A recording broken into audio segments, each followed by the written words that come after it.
오늘 우리에게 주신 하나님의 말씀은 신약성경 요한복음 3장 1절부터 17절까지 말씀입니다. 허락하신 말씀을 봉독하겠습니다. 그런데 바리새인 중에 니고데모라 하는 사람이 있으니 유대인의 지도자라. 그가 밤에 예수께 와서 이르되 라피여, 우리가 당신은 하나님께로부터 오신 선생인 줄 아나이다. 하나님이 함께 하시지 아니하시면 당신이 행하시는 이 표적을 아무도 할 수 없음이니이다. 예수께서 대답하여 이르시되 진실로 진실로 내게 이르노니 사람이 거듭나지 아니하면 하나님의 나라를 볼 수 없느니라. 니고데모가 이르되 사람이 늙으면 어떻게 날 수 있사옵나이까? 두 번째 모태에 들어갔다가 날 수 있사옵나이까? 예수께서 대답하시되 진실로 진실로 내게 이르노니 사람의 물과 성령으로 나지 아니하면 하나님의 나라에 들어갈 수 없느니라. 육으로 난 것은 육이요 영으로 난 것은 영이니 내가 내게 거듭나야 하겠다 하는 말을 놀랍게 여기지 말라. 바람이 임의로 불매 내가 그 소리는 들어도 어디서 와서 어디로 가는지 알지 못하나니 성령으로 난 사람도 다 그러하니라. 니고데모가 대답하여 이르되 어찌 그러한 일이 있을 수 있나이까? 예수께서 그에게 대답하여 이르시되 너는 이스라엘의 선생으로서 이러한 것들을 알지 못하느냐? 진실로 진실로 내게 이르노니 우리는 아는 것을 말하고 본 것을 증언하노라. 그러나 너희가 우리의 증언을 받지 아니하는도다. 내가 땅의 일을 말하여도 너희가 믿지 아니하거든 하물며 하늘의 일을 말하면 어떻게 믿겠느냐? 하늘에서 내려온 자 곧 인자 외에는 하늘에 올라간 자가 없느니라. 모세가 광야에서 뱀을 든 것 같이 인자도 들려야 하리니 이는 그를 믿는 자마다 영생을 얻게 하려 하심이니라. 하나님이 세상을 이처럼 사랑하사 독생자를 주셨으니 이는 그를 믿는 자마다 멸망하지 않고 영생을 얻게 하려 하심이라. 하나님이 그 아들을 세상에 보내신 것은 세상을 심판하려 하심이 아니요 그로 말미암아 세상이 구원을 받게 하려 하심이라. 아멘.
BTS가 컴백을 했다고 합니다. 근데 아마 뭐 관심이 있으신 분들도 계실 것이고 별로 관심이 없으셨던 분들도 계실 텐데 계속 알림 문자가 와가지고 지금 광화문 일대가 통제가 됐다 뭐 했다, 그래서 이거는 관심을 안 가질래야 안 가질 수가 없는 그런 상황이 되었습니다. 사실 뭐 BTS가 뭐 빌보드 차트에서 1위를 했다, 뭐 비틀즈보다 인기가 많다 하는데, 그래도 비틀즈는 옛날에 영어 공부를 한답시고 막 노래 가사도 외워보고 했는데 도무지 BTS는 무슨 노래를 불렀는지 왜 인기가 많은 건지 저로서는 잘 이해가 가지는 않습니다. 근데 BTS가 한 제 최고의 공헌이라면은 한국 남성 외모의 표준을 높여주었다. 그래서 한국 남자들은 다 그렇게 생긴 줄 안다. 뭐 그런 공을 한 가지 세운 게 아닌가. 뭐 미안한 얘기지만은 옛날에 뭐 싸이가 유명할 때는 한국 남자들은 다 그렇게 생긴 줄 알았는데, 그래도 BTS 덕에 좀 한국 남자의 위상이 올라갔다, 뭐 이런 거를 좀 자랑을 해야 되나. 아무튼 좀 저로서는 현상이 잘 이해가 안 가기는 합니다. 그런데 막 해외에서 온 팬들 때문에 뭐 호텔 값이 치솟고 뭐 호텔 방이 다 동이 났다, 뭐 그런 이야기도 듣습니다. 그러니까 가장 전 세계에서 지금 가장 대단한 팬덤을 거느린 이제 그런 그룹 중에 하나인 것은 맞는 것 같습니다.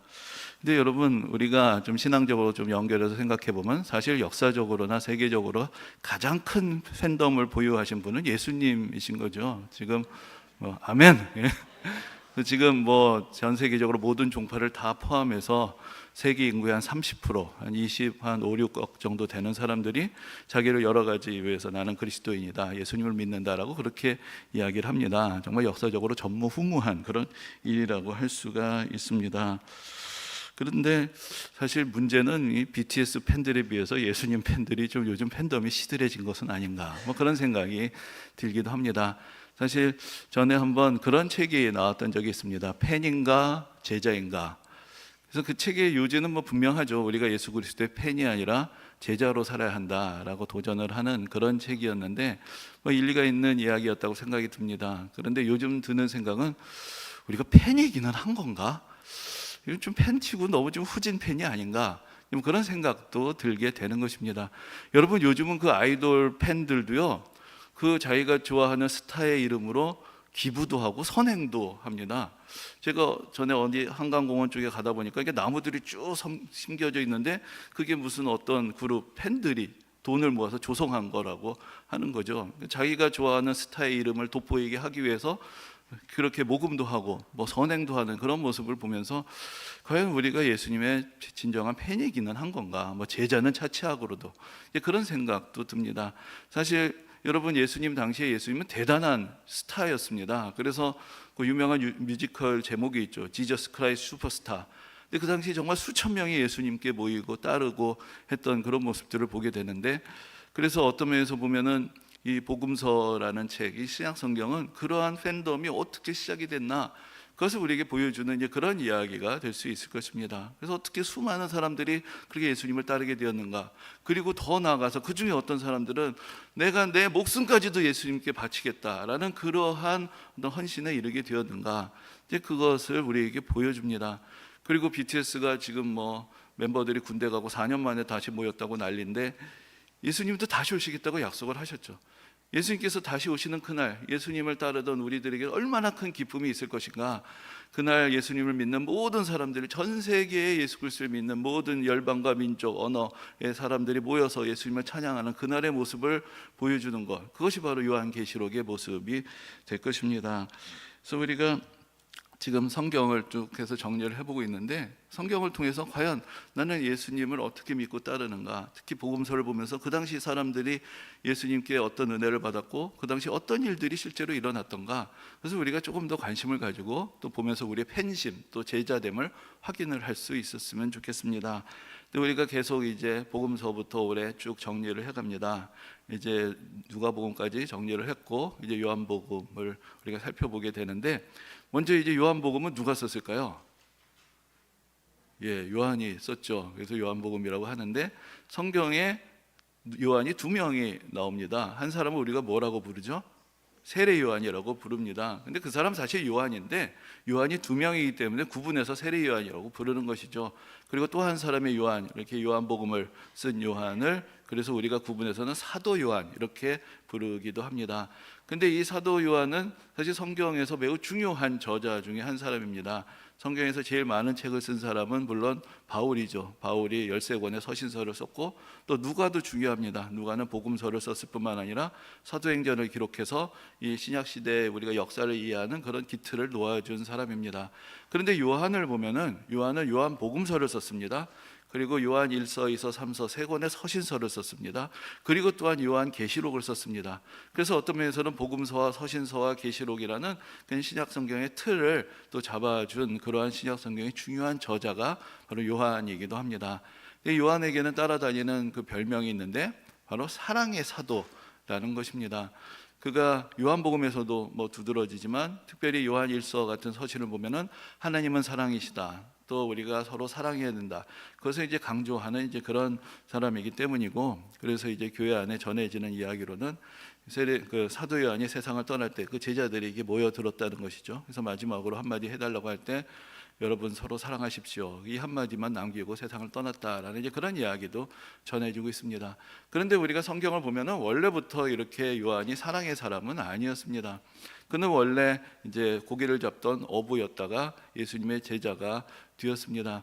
그런데 이제 그가 제자가 되었지만 사실은 그는 상당히 좀 거친 성품을 가지고 있었던 사람 같습니다. 그래서 성경에 이런 이야기가 나옵니다. 예수님께서 사마리아 지역을 지나가시는데 그 지역 사람들이 예수님을 영접하지 않으니까 그 요한하고 그의 형제인 야고보, 이 두 사람이 형제인데 예수님께 이런 이야기를 했다는 것이죠. 우리가 하늘에서 불을 내릴까요? 이런 얘기를 했다는 것입니다. 감히 우리를 이렇게 영접하지 않다니 다 불살라 버립시다. 이게 보통 사람이 할 수 있는 이야기는 아니겠죠. 그리고 이들이 또 예수님이 예루살렘으로 올라가실 때 그 길이 고난의 길인 것을 깨닫지 못하고 그 요한하고 야고보가 서로 자 예수님의 나는 우편에 나는 좌편에 앉겠다고 다투던 이제 그런 이야기들도 성경에 기록이 되어 있습니다. 그러던 사람들이 예수 그리스도의 십자가와 또 부활과 또 성령의 은혜를 받으면서 변화가 돼서 사랑의 사도가 돼서 이제 사랑의 복음을 전하는 이제 그런 사람이 된 것입니다.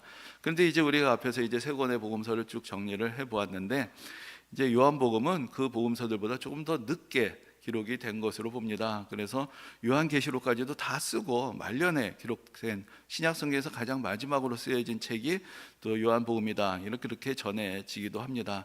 그래서 이제 의도적으로 다른 복음서들에서 좀 드러나지 않았던 이야기들을 보완하면서 이야기를 해주고 또 복음서의 내용을 잘 정리하고 또 그래서 우리에게 좀 이해할 수 있도록 개념화해 준 그런 또 사도가 바로 요한이라고 할 수 있습니다. 그래서 그 요한복음에는 다른 복음서에 나오지 않는 이제 그런 이야기들이 좀 많이 들어있고, 오늘 본문 같이 오늘 보신 니고데모의 이야기도 그 이야기들 중에 하나입니다. 근데 이제 요한복음을 읽으면서 우리가 도움을 받는 것은 우리가 예수 믿는 것이 무엇이냐 할 때 구원받는다, 영생을 얻는다, 예수를 믿는다, 이런 말들이 거듭난다, 이런 말들이 뭘 의미하는지가 다 요한복음에 정리가 되어 있고 요한복음에서부터 우리가 알게 되었다는 것이죠.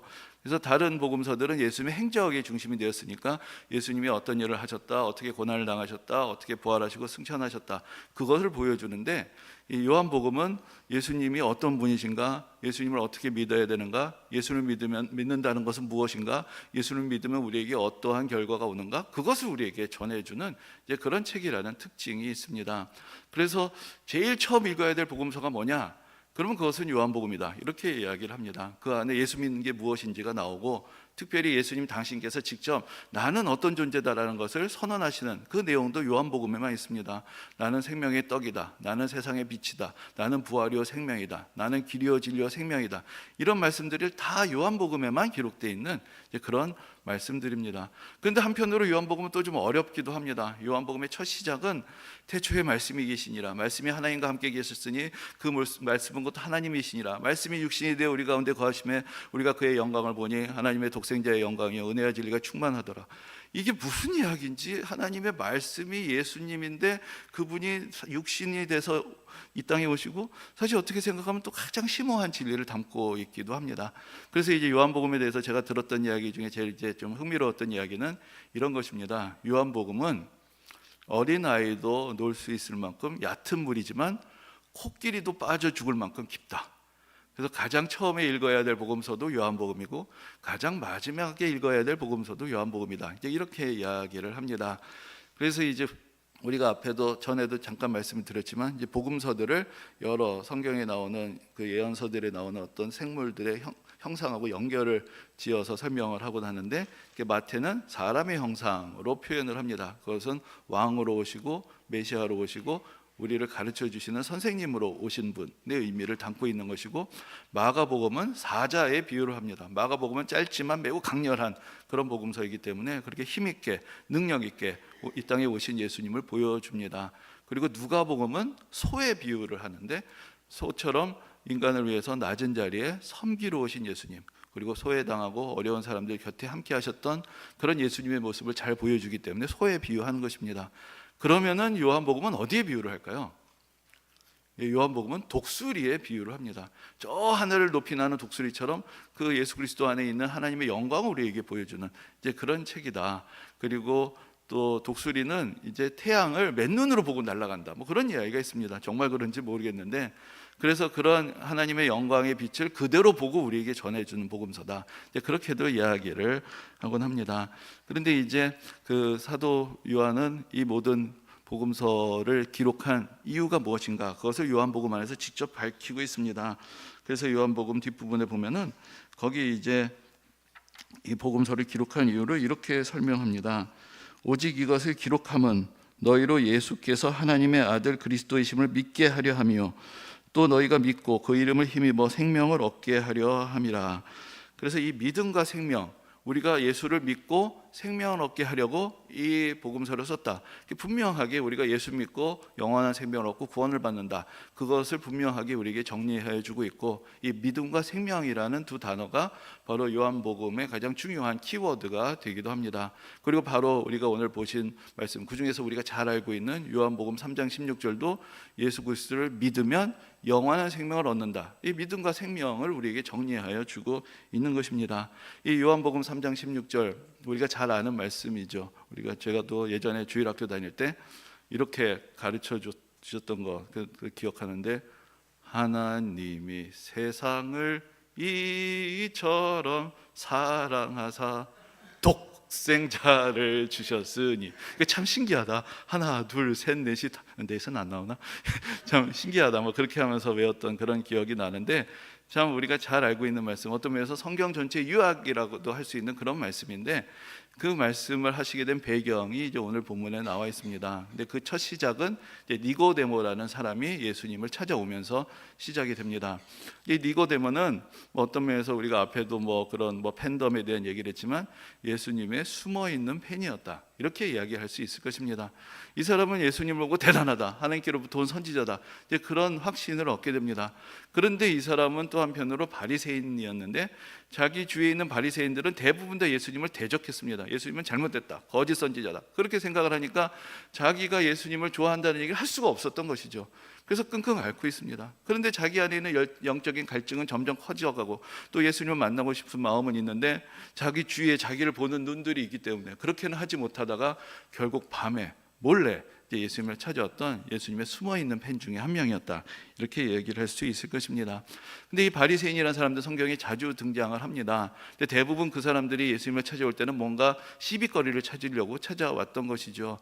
근데 그 사람들의 세계관이란 것은 철저하게 율법을 지킴으로 구원을 받는다라는 그런 생각, 그런 생각이 가득 차 있었던 그런 사람들이었습니다. 그런 사람들에게 예수님의 가르침은 뭔가 좀 이단적이고 잘못된 걸로 그렇게 보였던 것입니다. 근데 이 니고데모라는 사람도 바리새인입니다.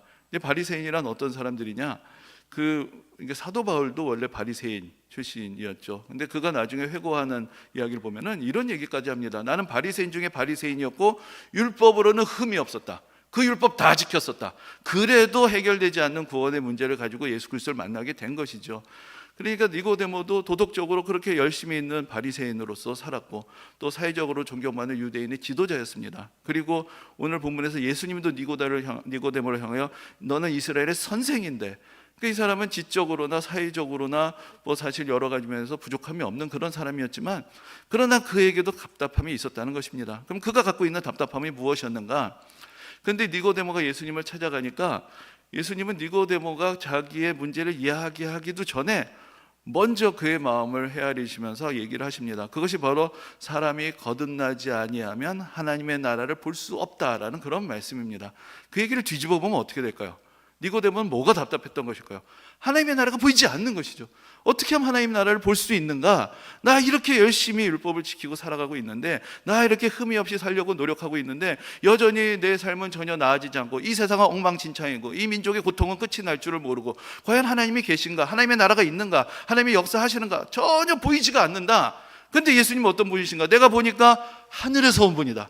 저분은 알겠지. 저분은 하나님이 보내신 분이니까 저분은 알겠지 하고 찾아온 그 사람이 바로 니고데모였던 것입니다.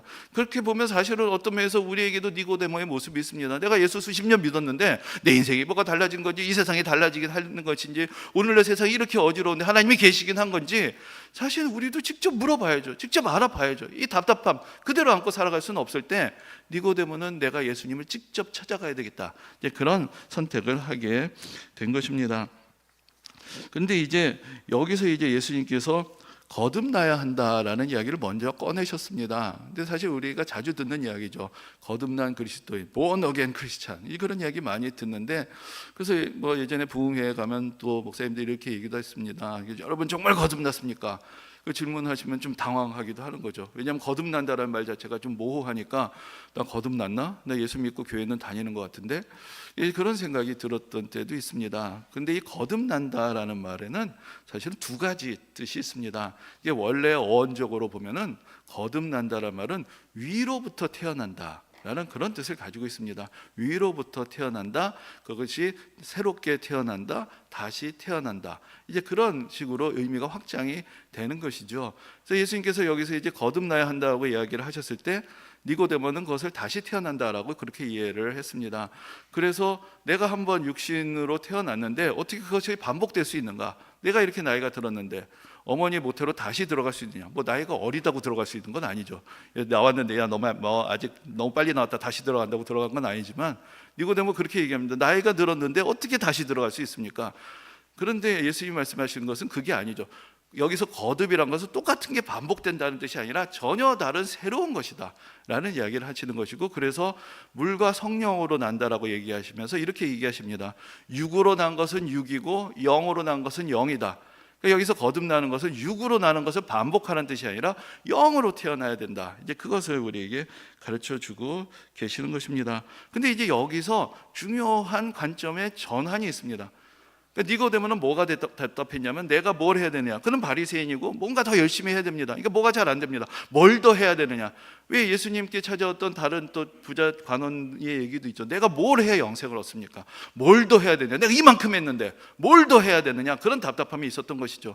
그런데 예수님이 말씀하십니다. 이 두 번째 탄생, 이 두 번째 생명을 얻는 것은 네가 하는 게 아니라 위로부터 오는 것이다.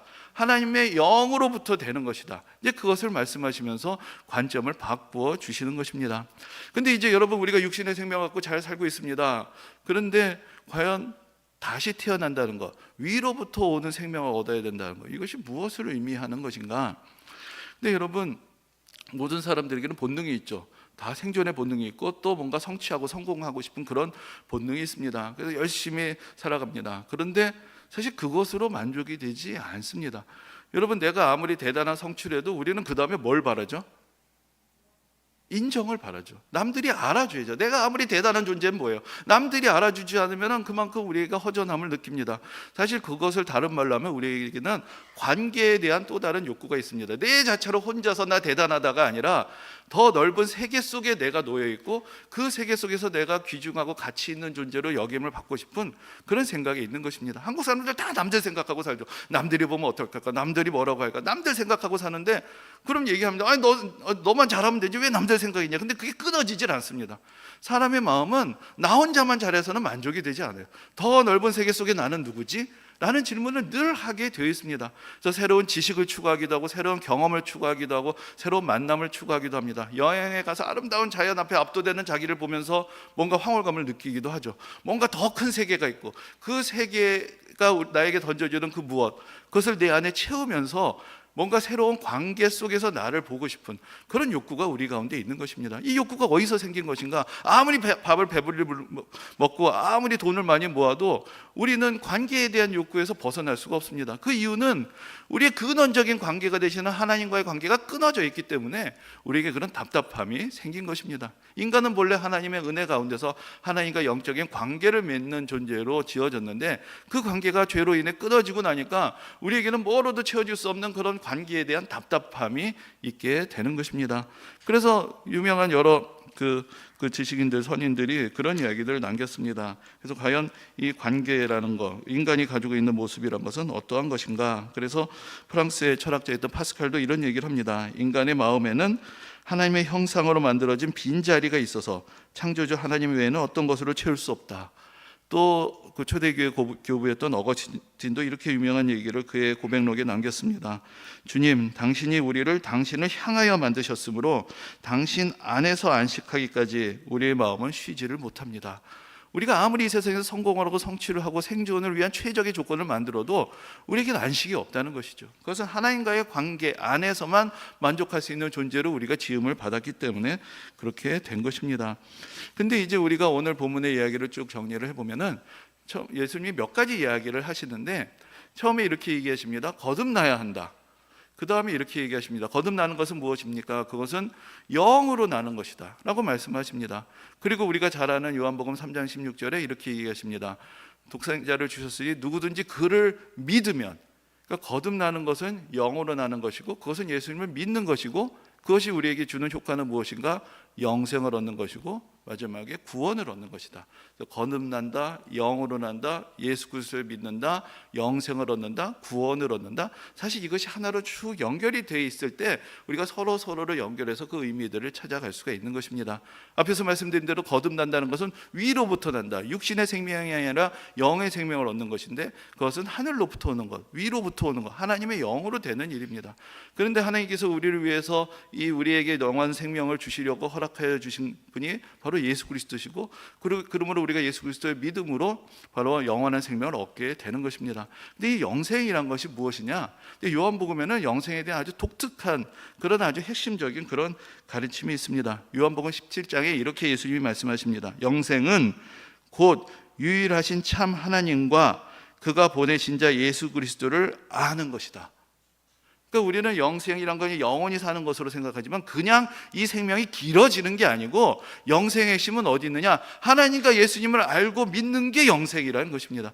왜냐하면 우리의 생명의 근원이 하나님께 있기 때문에 그 관계가 회복이 되면 영원하신 하나님을 믿는 사람들은 그 생명을 같이 나눠 받게 되는 것이죠. 그래서 하나님의 관계의 결과가 영생이 되는 것입니다. 그래서 예수 그리스도를 믿을 때, 그래서 위로부터 나는 생명을 얻게 될 때, 하나님과의 관계가 회복이 될 때 그 결과로 우리는 영원한 생명을 얻게 되는 것이고, 그래서 이 육신의 삶을 살아가면서 답답한 우리 인생, 이 세상의 모든 문제를 짊어지고 가는 이 인생의 해답이 바로 예수 그리스도 안에 있고, 그래서 그 모든 우리의 삶의 질고로부터 건짐을 받는 것, 이것이 바로 구원이 되는 것입니다. 그리고 이 모든 것들을 요약한 가르침이 바로 앞에서 말씀드린 대로 요한복음 3장 16절에 있는 것이죠. 여러분들 다 잘 아십니다. 우리가 외우는 말씀입니다. 다 외우시죠? 할렐루야. 하나님이 세상을 이처럼 사랑하사 독생자를 주셨으니. 자, 근데 여기서 보면은 주어가 무엇입니까? 하나님이시죠. 그래서 우리의 구원은 어디서 오는 것이냐? 하나님으로부터 온다는 것입니다. 근데 뭐라고 말씀하십니까? 하나님이 세상을 사랑하셨다는 것입니다. 여러분 이걸 잘 생각해 보셔야 됩니다. 우리가 자꾸 구원을 나를 사랑하사로 축소를 시킬 수가 있습니다. 그런데 내가 구원받는 이유가 무엇일까요? 세상을 사랑하시고 이 세상을 구원하시기 위한 하나님의 계획과 은혜와 섭리 가운데 내가 구원을 받은 것이죠. 하나님이 원하시는 것은 이 세상을 다 저버려라, 난 이거 다 버렸고 너만 건져 올리겠다가 아니라, 하나님이 원하시는 건 이 세상, 하나님으로부터 멀어진 이 세상, 온 우주, 이것을 하나님께서 돌이키시고 구원하시기를 원하신다는 것입니다. 그 안에 우리 한 사람 한 사람의 구원이 있는 것입니다. 그렇기 때문에 우리는 결코 우리 자신의 구원으로 만족할 수가 없는 것입니다. 하나님께서 우리를 구원하신 이유도 우리가 다른 요한복음서에서도 말씀드렸지만 예수님께서 제자들을 부르신 이유도 너희들만 특별한 존재가 되려는 것이 아니라 이제 너희와 함께 내가 이 일을 이루겠다라는 뜻인 것이죠. 세상을 구원하려고 하는데 너도 와라, 너도 와라, 너도 와라. 그리고 우리가 같이 이 세상을 함께 구원하자. 이것이 하나님의 뜻이고 예수님께서 우리를 부르시는 뜻이다. 그것을 우리가 먼저 기억해야 하는 것입니다. 그리고 또 어떻게 말씀하십니까? 이처럼 사랑하사, 예전에 하던 농담인데 하나님이 이 세상에서 가장 사랑하시는 생명체가 뭐냐? 왜냐하면 하나님의 세상을 이처럼 사랑하신다. 웃으라고 하시는 말씀인데 웃지도 않으니까 완전히 실패인데, 아무튼 이라는 것은, 이처럼은 뭘 말하는 걸까요? 이가 아니라 예수 그리스도를 주신 것만큼 이란 뜻이죠. 이처럼 사랑하사 독생자를 주셨으니. 그래서 이라는 거 분명한 지시어가 있는 것입니다. 하나님의 사랑이 어디 있는가? 우리가 지금 사순절 기간을 갑니다. 하나님 정말 나를 사랑하시나? 하나님이 이 세상을 살아가시냐? 그 증거가 어디 있냐 하면은 우리는 무엇을 얘기할 수 있을까요? 예수 그리스도의 십자가의 그 증거가 있습니다 라고 이야기를 하는 것입니다. 하나님이 이 세상을 이렇게 사랑하셔서 당신의 아들 독생자를 이 땅에 보내주셨고 그분이 우리의 죄를 대신하여 십자가에서 죽으셨습니다. 이것이 우리에게 보여주신 하나님의 사랑의 완전판인 것입니다. 그것을 통해서 우리는 사순절마다 우리의 믿음을 다시 이렇게 세우는 것이고, 예수 그리스도의 십자가를 바라보면서 예수님이 나를 사랑하신다, 하나님이 나를 사랑하신다 라는 것을 다시 한번 깨닫게 되는 것입니다. 그리고 나오는 말씀이 이제 하나님이 세상을 이처럼 사랑하사라는 것이죠. 내가 내 인생을 완성시키기 위해서, 내가 구원을 얻기 위해서 하나님께 올라가기 이전에 하나님이 우리를 사랑하셨고 이미 2000년 전에 우리를 구원하시기 위해서 독생자를 주셨다라는 것입니다. 그것이 바로 복음인 것입니다. 니고데모는 내가 무엇을 해야 합니까? 라고 질문하고 있는데, 예수님께서 말씀하신 것은 하나님이 이미 이 세상을 사랑하셨다. 내가 내 인생을 이 어려움에서 벗어나기 위해서 나는 사실 뭘 해야 될지도 모르겠는데 좌충우돌하고 있는데, 나보다 더 잘 아시는 하나님이 우리 인생 해답을 주셨다. 이미 나를 사랑하시고 결정적인 일을 이루셨다. 그것이 바로 예수님을 보내주신 것이다. 그것을 우리에게 이렇게 가르쳐주고 있는 것입니다. 우리나라 전래 동화에 여러분들 잘 아시는 얘기죠. 해와 달이 된 노누이라는 그런 이야기가 있죠. 근데 제가 요즘 자꾸 그 얘기가 생각이 나서 이제 다시 들춰보게 되었는데, 여러분들 다 잘 아시는 얘기가 다 앞에는 각설하고, 이제 아무튼 호랑이가 잡아먹으러 오죠. 떡 장사하시는 어머니도 잡아먹고 이 오누이를 잡아먹으려고 옵니다. 그래서 이 오누이가 어디로 올라가죠? 나무 위로 올라갑니다. 여러분 동화는 모르셔도 돼요. 성경만 잘 아시면 됩니다. 나무 위로 올라가는데 이 호랑이가 이제 처음에는 나무를 못 올라가다가 이제 그 도끼로 이렇게 찍어가지고 이렇게 올라오기 시작합니다. 이게 막 기어 올라오기 시작하니까 오누이가 다급해졌죠. 그래서 기도를 합니다. 뭐라고 기도를 하죠? 하늘을 향해서 우리를 살려주시려면 새 동아줄을 내려주시고, 그렇지 않으면 썩은 동아줄을 내려주세요. 그랬더니 뭐가 내려옵니까? 하늘에서 새 굵은 동아줄이 내려옵니다. 그것을 이제 오누이가 잡고 올라가서 뭐가 됐다고요? 해와 달이 됐다. 그런 이야기죠. 그런데 호랑이도 기도했더니 썩은 동아줄이 내려가지고 그거를 잡다가 뚝 떨어져서 수수밭에 떨어져서 수수가 빨갛게 됐다. 이런 얘기가 되는 것인데, 기억나시죠? 들으시니까. 그런데 여러분, 이 위로부터 내려온 동아줄, 이게 바로 예수 그리스도신 것입니다. 여러분, 우리가 어떻게 하늘로 올라갑니까? 이런 얘기하는 분들이 많이 있죠. 아니, 산으로 올라가는 길이 어떻게 하나냐? 이리도 올라갈 수 있고 저리로. 산이 있다고 얘기를 해놓고 그렇게 얘기를 하는 거죠. 산이 없습니다. 그게 문제인 거죠. 이 하늘에 어떻게 올라가느냐고요. 우리가 하늘에 올라갈 길은 단 하나밖에 없는 것이죠. 하늘에서 동아줄이 내려와야 됩니다. 그 오누이도 그건 알았어요. 산으로 도망가면 되는데 산에는 사자 호랑이도 쫓아갑니다. 그렇죠? 그러나 우리의 구원은 하늘로부터 내려오는 것이다. 하늘로부터 우리를 구원하기 위해서 내려오신 예수 그리스도를 믿는 것, 그것이 바로 하나님과의 관계가 회복되는 것이고 영원한 생명을 누리는 것. 예수님이 이렇게도 말씀하셨습니다. 나를 믿는 자는 죽어도 살겠고 무릇 살아서 나를 믿는 자는 영원히 죽지 않는다. 왜냐? 그 생명이 이미 시작됐기 때문에. 물론 육신의 생명은 언젠가 끝나겠죠. 그러나 하나님을 알고 하나님 안에서 예수 그리스도를 믿음으로 맺어진 이 관계는 하나님이 영원하시기 때문에 영원히 폐해지지 않는 것이고, 그 관계는 우리 가운데서 영원토록 이어지는 것이다. 그것을 우리에게 약속하여 주신 것입니다. 제가 아는 목사님이 그 사정이 있으셔서 이제 목회를 내려놓으시게 되었습니다. 그러면서 항상 먹고 살아야 된단 말이에요. 그래가지고 이런 일도 하시고 저런 일도 하시고 그렇게 생활을 하시는 분이 계신데, 얼마 전에 같이 만나서 이야기를 하게 됐습니다. 그런데 이런 얘기를 하십니다. 목사일 때는 전도를 하려면 자기가 목사인 걸 아니까 사람들이 또 부담을 갖게 되고 사실은 오히려 쉽지가 않더라는 것이죠. 그러니까 목사님 그런 말 한다라고 생각을 한 것인데, 이제 목사 일을 내려놓고 다른 직업을 갖고 여러 일을 하면서 사람들을 만나게 되다가, 그러다 이제 기회가 있을 때 사실 자기가 원래 목사다라고 이야기를 하니까 의외로 많은 사람들이, 같이 일하던 동료들이 질문을 하더란 것입니다. 자기 인생의 문제, 신앙의 문제, 이건 왜 그런 것이다, 저건 왜 그런 것이냐. 그래서 오히려 믿지 않는 사람들하고 더 많은 대화를 하고 전도의 기회를 얻게 됐다라는 이제 그런 이야기를 하게 되는 것을 듣게 되었습니다. 근데 여러분, 우리가 전도라는 것을 내가 어떻게 저 사람을 설득해서 예수 믿게 하느냐 생각하면 참 할 일이 많습니다. 좀 어려운 일이죠. 그런데 니고데모도 자기가 예수님께 나아오고 싶었습니다. 그런데 사람들의 눈 때문에 주저하고 있었던 것이죠. 사실 우리 주위에도 니고데모들이 있습니다. 이미 하나님께서 은혜를 베푸시고 그 안에 영적인 갈망을 넣어주신 사람들이 있는 것이죠. 우리가 그 사람들을 안 믿겠다는 사람들 설득해서 예수 믿게 하는 건 우리 능력 바뀌지만, 하나님이 사랑하시는 이 세상 안에 하나님께서 택하신 하나님의 백성들을 하나님이 불러 모으시는 것입니다. 그 가운데서 우리는 그들의 손을 잡아주는 것이고 예수님 앞으로 데려오는 그 징검다리의 역할을 하는 것, 그것이 바로 전도의 의미가 되는 것입니다. 이제 우리가 부활주일 또 새가족 초청주일로 이제 삼고 또 다시 한번 전도를 하려고 합니다.